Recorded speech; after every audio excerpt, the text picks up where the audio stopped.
এবং সন্তানের ওসিলায় আল্লাহ তাআলা তার পিতামাতাকে দুনিয়া এবং আখিরাতে ইজ্জত দান করেন।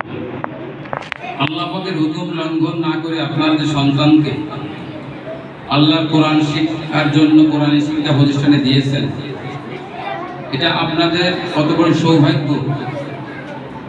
বুঝবেন এখন, না বুঝলে ইন্তেকালের পরে কিয়ামতের কঠিন ময়দানে লক্ষ লক্ষ প্রেসিডেন্ট, লক্ষ লক্ষ প্রধানমন্ত্রী, লক্ষ লক্ষ নবী রাসূল, ওলিয়া আউলিয়া গাউস কুতুবদের এক মহা সমাবেশ যেদিন সংগঠিত হবে, ওই মহা সমাবেশে কোরআনের হাফেজ আলেমদের পিতামাতাকে যেদিন সম্মানীয় সম্মাননা নূরের টুপি তাজ পরিয়ে দেওয়া হবে, ডেকে ডেকে এক একজনকে ওই মহা সমাবেশে, সেদিন বুঝবে তাদের ইজ্জতের সম্মান।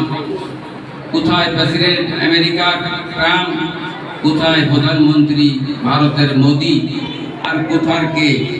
সেদিন যাদের কোনো পাত্তাও থাকবে না, সেদিন এই কোরআনের শিক্ষিত, কোরআনের শিক্ষায় শিক্ষিত ছাত্র ছাত্রীদের পিতামাতাকে আল্লাহ পাক এত সম্মান ইজ্জতের সাথে নূরের রাজ মুকুট নয়, তার থেকে আরো দামি মুকুট পরিয়ে দিবেন সেদিন। এবং শুধু মুকুট পরানো নয়, এরপরে সোনার নূরের মুকুট নিয়ে এরপরে তারা জান্নাতের দিকে নিয়ে স্থায়ী বাড়ির দিকে রওনা হবে।